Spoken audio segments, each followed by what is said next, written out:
Sometimes, the hardest question we ask ourselves is this one: can sexual orientation actually change?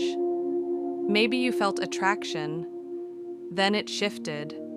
Maybe something you thought was certain became unclear. Maybe you're just beginning to feel things you never felt before.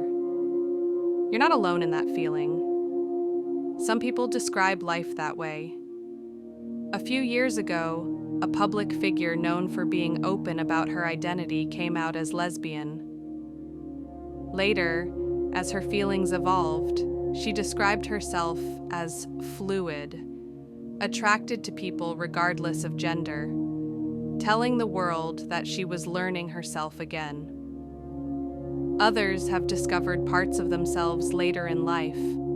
A woman in her 40s, after years of marriage and life experience, realized her understanding of identity went deeper than she once thought, eventually embracing a new sense of self. These stories aren't about confusion, they're about exploration. They're not evidence that orientation must change, but that our understanding of ourselves can grow.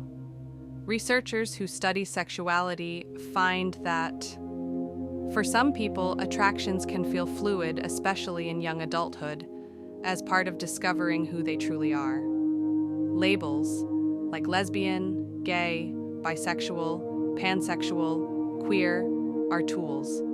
They help us communicate what we feel, but they are not cages.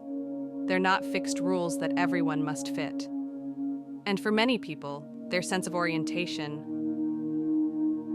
what they are drawn to, romantically or sexually, can evolve as they learn more about themselves.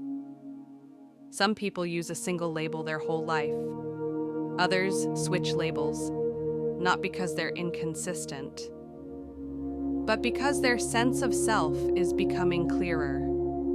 For example, there are people who say they tried to change themselves through conversion therapy or religious teachings, only to later realize that those efforts caused harm, and that accepting who they are was the real turning point toward well-being. These aren't stories of forced change. They're stories of delayering fear and finally acknowledging truth. And truth is not something that can be engineered.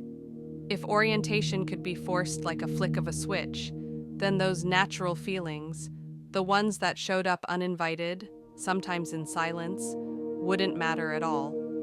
But they do matter.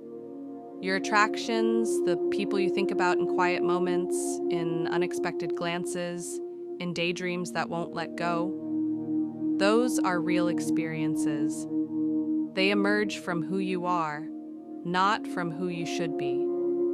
So if you're wondering whether your attractions can shift, know this: feelings can evolve. Your understanding of self can deepen. You may identify differently at 18 or at 28 or at 48, but your worth was never tied to a label, and your orientation, whether it feels stable, fluid, uncertain, or something you're still exploring, is your experience. Not something broken, not something to fix, just something to understand. And whatever path your heart follows, you deserve safety, love, and peace, because you are human, and that journey matters.